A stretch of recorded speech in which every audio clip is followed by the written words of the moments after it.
বিয়ের 4 বছর পর যখন প্রথম মা হতে চললাম, আনন্দেতে বাড়ির সবাইকে ডেকে ডেকে বললাম। শাশুড়ি বলল, মেয়ে নয় তো, বংশের প্রদীপ চাই।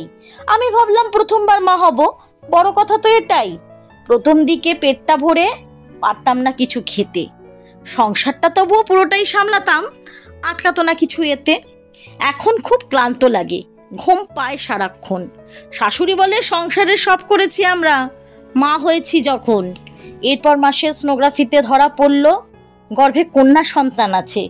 সবাই বলল অ্যাবর্শন করাও, গিয়ে ডাক্তারের কাছে।